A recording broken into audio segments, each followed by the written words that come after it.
This is Mingo. After church, I bought Mingo. Super yummy.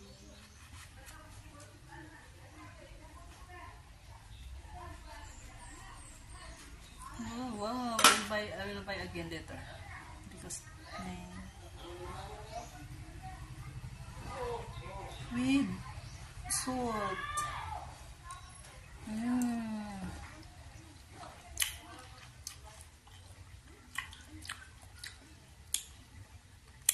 I like it.